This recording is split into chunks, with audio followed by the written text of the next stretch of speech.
Mascot horror is a genre that's never really interested me. Yeah, I said it. You know that SpongeBob clip of them going down the baby roller coaster and they're all scared and freaking out, but the baby's not even phased? That's how I viewed the entire genre, I'll be real. I remember my classmates in high school talking about how scary Five Nights at Freddy's was when it first came out. And I remember riding the bus back home from a band trip late at night, and in the back of the bus they were playing the first FNAF game on mobile and screaming at how scary Freddy FNAF Bear was. So when it was finally my turn to play it and I got jump scared by Pirate Goomba Lagoon or whatever his name was, I thought, wow, this is really stupid. Mobile games are super gimmicky and dumb. That night, I decided to go home and play a real man's horror game, The Evil Within for the PS3. Oh, why the slip and slide of death? Oh, God. So, yeah, I've spent the last year playing basically every Mascot horror game you can think of with my little sister because she adores them, and Poppy Playtime is the best one by a mile. Actually, Help Wanted 1 and 2 are tied for the best ones, but Poppy is a hard second. I think what makes Bobby Playtime stand out so much is the variety it has and the commitment to that variety within its gameplay loop. The game can be broken down into 3 different elements. Explore and abandon Toys R Us. Are kids really the target audience for this game because these puzzles are actually really hard? And spooky scary gimmick time. Exploration, puzzles, horror sections. Pretty standard gameplay loop, honestly, but the game utilizes its loop in a masterful way, weaving and combining all elements to make unique experiences. And I feel like that's not talked about at all. I feel like most discussion of the game just boils down to how scary the scary moments are, or the secret ARG lore behind Twinkle Turner the tummy tickler who used to tickle kids to death, or whatever. That's not a bad thing per se. We stand Twinkle Turner the tummy tickler in this house. But I do feel like there's more to the game that's worth celebrating than just the usual, oh, children's toys are actually evil, oh no, the thematic juxtaposition, So yeah, we're gonna talk about all of it. It is Halloween after all, so of course we'll keep up with the channel's tradition of uploading a Halloween video every 4 years. So strap in because we're heading to Spooky City, the Jack-o'-lantern. Okay, I know it's not Halloween, and I know Chapter 4 came out today, but we'll talk about that in the next video, okay? I promise, I promise. I worked so hard on this guy, just pretend it's Halloween for me. Give me like 20 minutes of your time, you can go watch Markiplier play the new chapter, okay?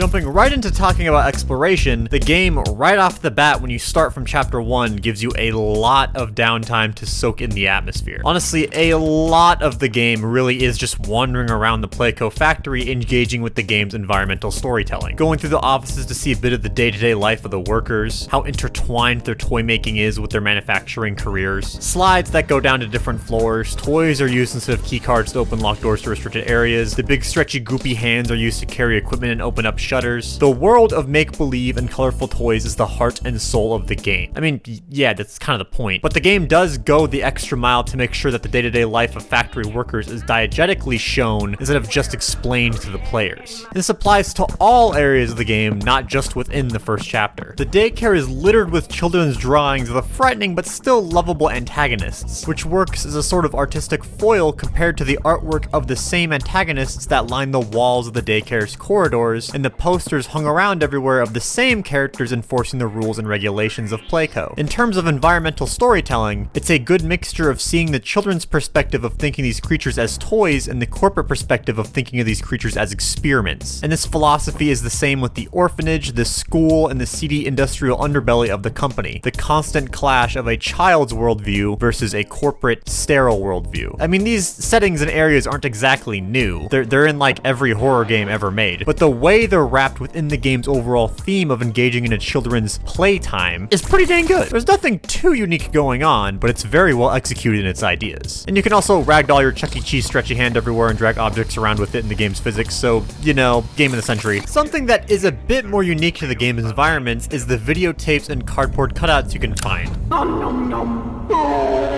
The cardboard cutouts feature the colorful cast of psychopaths you meet throughout the game. They give more insight into their personalities, their lore, and they say super spooky lines with ominous meanings. And they scream a lot. The player also often finds VHS tapes that showcase conversations with the factory workers, infomercials that show tutorials, interviews with children, and just genuinely more lore and insight into the sinister world of Playco. So what'd you do, Marcus? Well, I just thought I'd nab the bloody yoke and be on me merry way. Is that the trash can guy from River City Girls? broiled beef of the gods.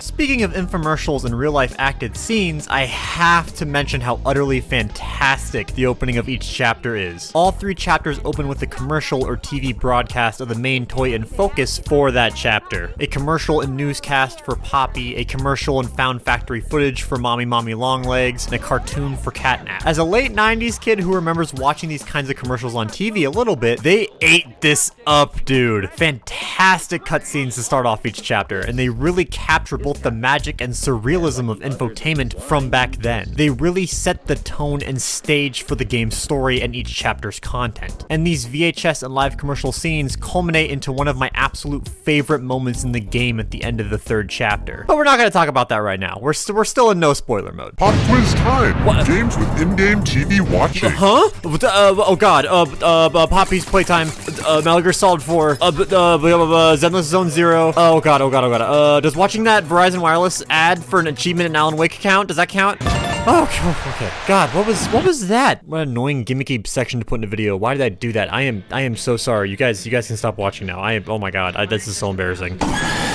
The point is, the game's got good exploration, and the game rewards you with expertly delivered environmental storytelling to reward said exploration. Just like any good horror game should. Alright, now it's puzzle time. The puzzles in Diners, Drive-Ins, and Dive Time usually focus on either using the environment to figure out how to navigate further, or connecting electrical circuits to unlock new areas. The means of how the player accomplishes nearly every puzzle is within their grab pack. Icky, sticky, paint-like goop hands that allow the player to grab, push, pull, swing, jump, shoot, and drag anything their little 90s kid heart desires. As the game progresses, the mechanics shift and change slightly to keep ideas fresh and players on their toes. New hands are unlocked, the factory introduces new mechanics every chapter that are carried over to the next. So what starts as wandering around pressing buttons and dragging wires quickly turns into swinging across gaps, jumping on pads, shooting sticky hands, and dragging wires again. Aside from the clown hands, what makes the puzzles stand out so much are the contexts in which they are used. From my understanding, each puzzle seems to fall into one of 2 different categories: low stress and high stress. Low stress puzzles are ones that tie the exploration part of the gameplay loop into the puzzle solving itself. Look around, absorb the environment, think through what you're doing, take a breather from the scary moments, and just focus on solving what you need to solve. Low stress puzzles usually focus entirely on giving the player a break from the horrors of the game and allows them the freedom to solve the puzzle with as much time as they need. It still provides an environment that is spooky, but there's no hostility. These puzzles often focus on the electrical current connection puzzles with a bit of platforming sprinkled in. So in other words, the story and horror tension is at a low, but the puzzle gameplay is at a high. A low stress environment used to mix up the pacing and allow the player to focus on the task at hand and think about the atrocities they witnessed or may witness soon. A bit of downtime with some logical thinking sprinkled in to allow the player to digest the game's narrative and world. The first Last of Us actually uses a similar design philosophy as we see here in Bobbery Playtime. Each chapter of Last of Us can be broken down into segments that fit the same philosophy of interchangeable levels of tension between the gameplay and the story. Some chapters will focus on high gameplay and not a lot of story, others have a lot of heavy story beats with low gameplay interaction, some with high gameplay and high story, some with low gameplay and low story, etc. The game mixes and blends its levels of intensity for artistry and gameplay mechanics to better fit the pacing of the intended player experience. A carefully curated experience from start to finish, putting in love and attention to detail to ensure the player has the best time possible every single step of their journey. Just like how Joel takes the time and attention to ensure every step him and Ellie take in their journey across America is safe. Tell him, Joel, why are you bringing up The Last of Us in a Poppy Playtime video?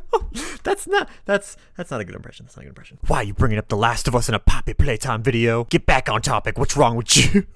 I can't. It's a bad impression. I can't do it. I didn't want to use AI, so I tried doing it myself. We're done. We're done. Next joke. The bit's over. Poppy's Playtime follows the same philosophy here, but instead of it being split into story tension and gameplay tension, it's horror tension and gameplay tension. While yes, there are tricky puzzles that the game gives you ample time to solve on your own pace, there's also puzzles that don't give the player a break at all while you're solving them. From here, I'm gonna really start spoiling some of the horror moments from a game that is entirely about its its horror moments. And all experiences are best going in blind, but horror is the one genre that you really want to go into blind, so talking about them at length kind of takes away from it, and if you haven't played it for yourself, you really should. So if you have any interest in the game, please don't watch it anymore and just go play it. Spoiler alert from here, etc. I hated spooky time. Why is she chasing me while I'm trying to figure out where this battery goes? I really don't like this game anymore. This isn't how you play hide and seek, stop! While some puzzles in the game are designed around the idea of a low stress environment with low horror but high gameplay, there are others designed in the game that are high stress, high gameplay, high horror. The low stress puzzles usually mix and match the elements of exploration and puzzle solving together, while the high stress puzzles always mix in gimmicky horror elements alongside the exploration and puzzle solving, fully completing and utilizing the game's gameplay loop of exploration, puzzle solving, and horror. All three elements of the game working in harmony to ensure the intended idea of playing Poppy Playtime is achieved. And that's a really good game design, baby. Did you hear that, mommy long legs? I said it's really good game design. Whack-a-mole, Simon Says, red light, green light, hide and seek, peekaboo, a variation of flashlight tag, a regular tag, red light, green light again, but in the reverse roll. Oh, that's really smart. You play it like both ways, but there's a huge gap of like content between the segments, so it still feels fresh, even though it's the same idea but flipped on its head. I didn't even realize that's cool. I didn't even realize that. That's good game design. Again, I better go tell mommy. She loves game design stuff. She can't get enough of it. Each Gimmicks section focuses on a familiar children's game that wraps horror, puzzle solving, and environmental exploration all together. And when I say these sections are horror gimmicks, I don't mean that in any negative way. I mean that each section is a standout idea that is unique only to that section. Yes, there's a decent amount of chase scenes in the game, but for the most part, even the repeated ideas are still presented in a fresh way each time they come up. And the freshness of each idea builds along the idea of keeping the fluctuation of horror and gameplay balanced. Moving boxes in the storeroom would be low horror but high gameplay. Taking the transit down to the orphanage and listening to Andrew Ryan talk about politics would be low horror, low gameplay. Meeting Dog Day, high horror, low gameplay. Catnaps boss fight, high horror, high gameplay, etc, etc. Every sequence in the game uses each of the three parts of the gameplay loop to craft the content being experienced, while modifying said content with the levels of tension to make the crafted gameplay consistently feel fresh and present its horrific story to the best ability that it can. I know I'm taking some relatively simple game design principles here and acting like it's the greatest thing ever, but Flobby Flop Time really does utilize these design pillars fantastically. You clicked on the video, you knew I was gonna heap on praise to the game, come on. I actually wasn't clickbaiting this time, and I'm legit telling the truth. You knew what you were getting into.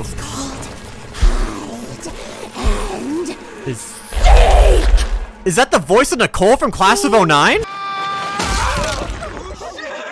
What was that 90s TV show? Did I do that? I'm traumatized right now, but that was actually pretty good. I know we haven't really brought up the story at all yet, but I don't really want to get into the nitty-gritty of it because, again, I feel like I'm very late to the party on that one. But we can talk about it for a second, just to say what makes it a bit more unique than its contemporaries. Obviously, the foundation of Players Pop Time comes from the growing genre and trend of mascot horror, but there's a lot more inspirations to the game than just that. Mascot horror games, colorful ARGs, 90s kid culture like Chuck E. Cheese, toys, video games, etc. The artistic identity of Pop Time is the culmination of decades worth of artistic style and culture, not to mention the countless sequences lifted directly from previous genre-defining games. The opening monologue of BioShock to introduce a setting, the looping hallway and radio storytelling of PT, the jump scare game overs of FNAF, the physics-based underground test factory puzzles of Portal 2, the chord physics for puzzle solving from Last of Us 2. Yes, Last of Us did invent ropes and even ladders. That's why it won 500 Poptillion Game of the Year awards. There's your follow-up video, Joel, you're welcome. Poppy Playtime. But what all these artistic achievements and techniques and references build up to is the identity unique to only Poppy Playtime. Decades of previous examples of the playtime used in old games and media to make a brand new horror experience. One of the major elements and plot twists of the game that I find so engaging and unique about it is the context for its gameplay. All good horror stories are shrouded in mystery, and the reveal of the true horror of the factory really recontextualizes the game and what it's all about. The murderous toys of Playco, the creatures who spend the entire game taunting, hunting, and chasing you down, used to be people. These grotesque children's nightmare monsters are the villains, but they're also the victims. Experiments done by Playco turned wrong and rabid. Poppy Playtime is a world where everyone and everything is a bad guy, but they're understandable bad guys. Each monster of the week is an orphan child or employee or prisoner who was experimented on and turned into an abomination of scientific prowess and child childhood imagination. Every hung toy or ripped apart bloody stuffed animal is implied to have once been a real human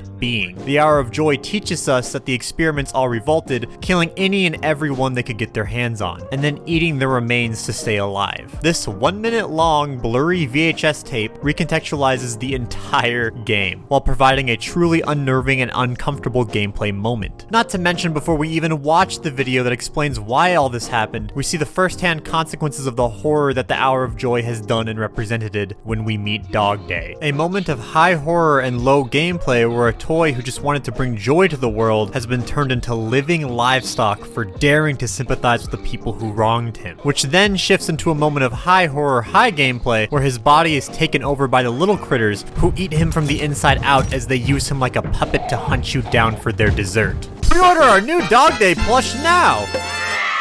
We ripped off his legs to keep it game accurate, and it comes with leather straps so you can hang him up for torture too.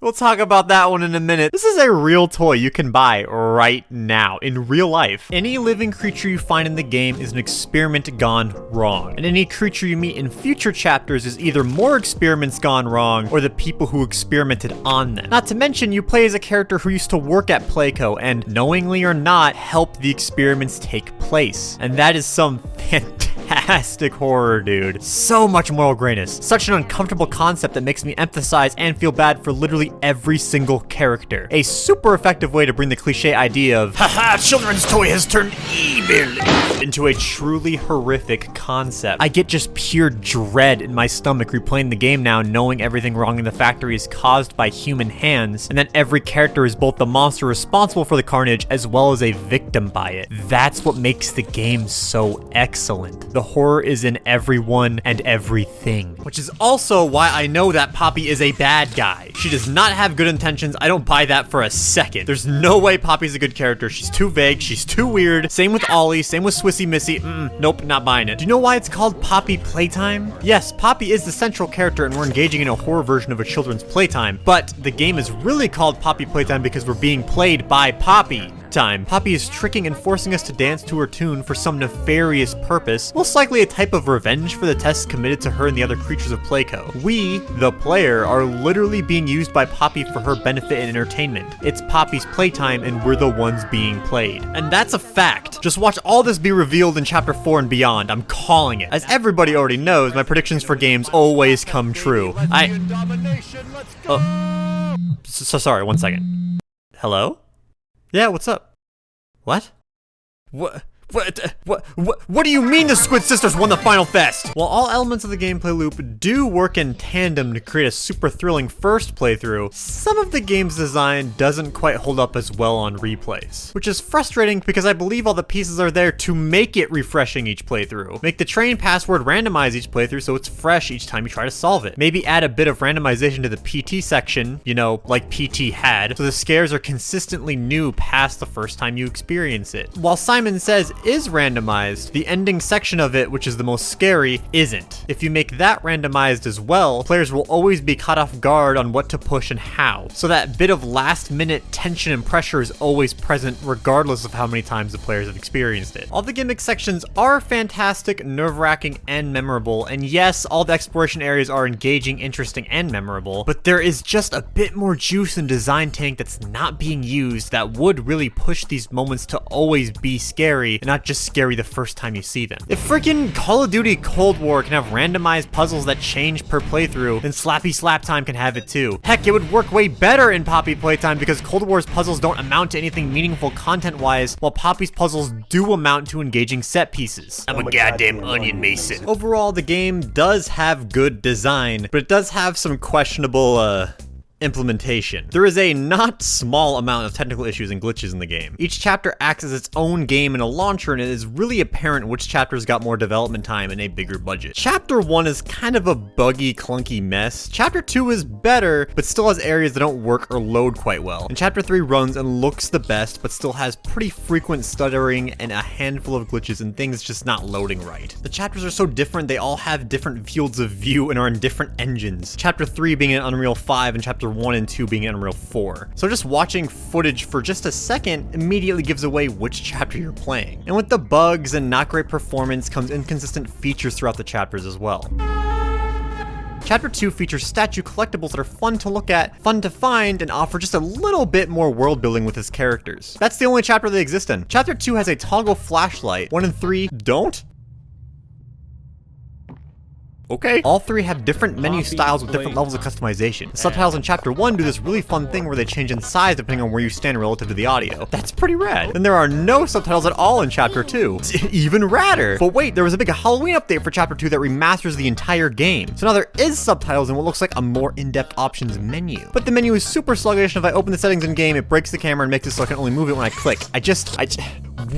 What is happening? Oh my god. And when I try to record specifically only for Chapter 2 now, it seems to break my OBS. I don't know what this Halloween update did, but it's very convenient. I need to get footage for specifically just this chapter when it happened. Frame dips, things not loading, mechanics bugging out, controls not functioning. What on earth happened, you guys? Game doesn't work well and it just won't record. Spelunky works fine, so I know it's not my software. I know the path is open. Why'd you put a bomb there? Because as everyone knows, Spelunky is the benchmark for recording software testing. What? Wait, hold on. Hold. Yeah!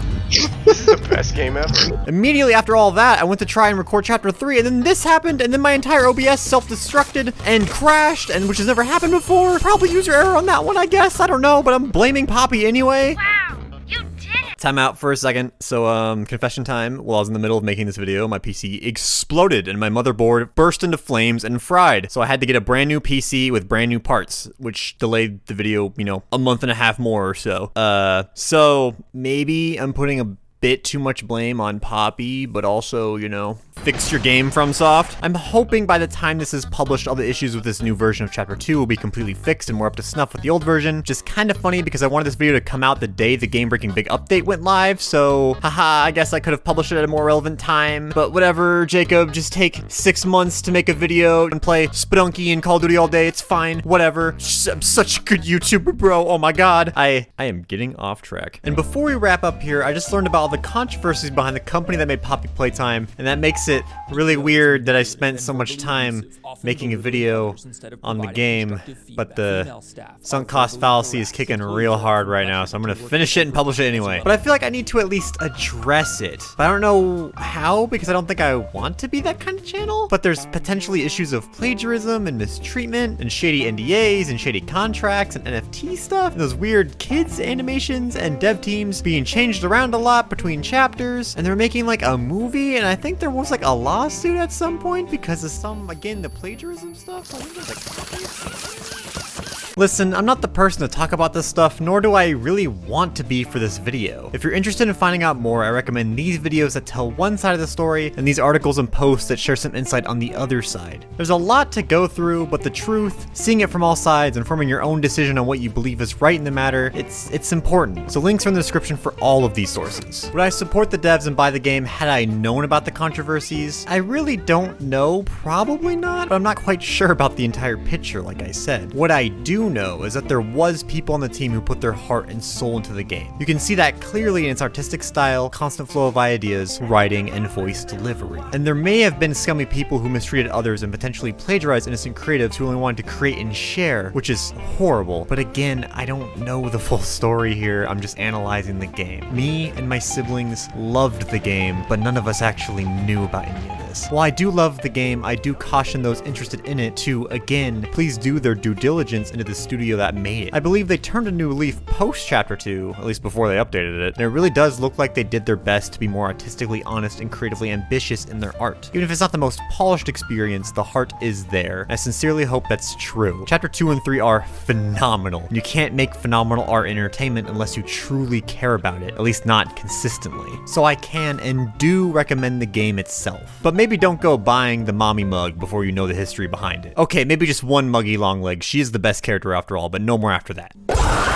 When it works, Joey Dual Time is an astounding achievement in mascot horror built upon its decades of inspiration from the game's industry. But it doesn't work all the time. In a vacuum, the game is an exploration of childhood horrors that balance beautifully on the line between cultural parody and gut-wrenching artistic surrealism. Only if you ignore the insane merchandise and media presence the game has. Poppy Playtime gives you a dreamlike child's fever dream of a nightmare, but then asks you to buy its real-life toys in the main menu. The parody and culture the game makes fun of, the predatory commercialization of children's media, is what the game studio kinda does in real life. And what we're left with is an experience that is unique, profound, deep, and memorable at the expense of being shrouded in a cloud of questionable ethics and media dilution. This is not at all where I thought the video was going to go either. Like I said, I found about this stuff mid-production and my computer blew up, so just bear with me. I'm wrapping it up. Poppy Playtime is excellent, but unlike Splatoon, it is not a masterpiece. But it could be. The potential is clearly there, and with Chapter 4 released, it's evident the Poppy train ain't stopping anytime soon. But if the devs really want the game to reach the highest levels of artistic and mechanical excellence that I know the game can reach, then they'll have to put in the time, love, care,